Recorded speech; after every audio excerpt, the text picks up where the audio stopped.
બીજી બાજુ સમગ્ર દેશમાં ખેડૂત બિલનો વિરોધ પ્રદર્શન કરી રહેલા ખેડૂતોના સમર્થનમાં 8 ડિસેમ્બરે ભારત બંધનું એલાન આપવામાં આવ્યું છે. તો ગુજરાત કિસાન કોંગ્રેસે બંધને સમર્થન આપ્યું છે.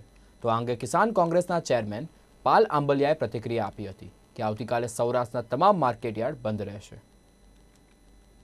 આવતીકાલે ભારતભરના ખેડૂતોએ જે બંધનું એલાન આપ્યું છે એમાં ગુજરાત કિસાન કોંગ્રેસ સમર્થન કરે છે એટલું જ નહીં, આજે સૌરાષ્ટ્ર માર્કેટિંગ યાર્ડ એસોસિએશન સાથે બેઠક કરી અને સૌરાષ્ટ્રના તમામ માર્કેટિંગ યાર્ડો બંધ રહેશે તેવી માર્કેટિંગ યાર્ડે બાંહેધરી પણ આપી છે.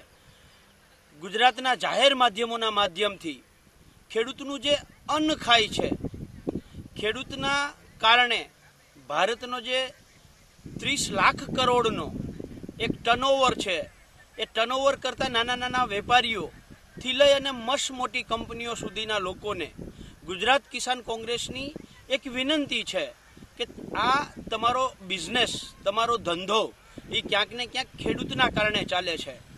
ભારતના ખેડૂતોએ પહેલી વખત ગુહાર લગાવી છે કે ખેડૂતોના સમર્થનમાં, અન્નદાતાઓના સમર્થનમાં એક દિવસનું તમે તમારો ધંધો અને વ્યવસાય બંધ રાખી અને સમર્થન આપો.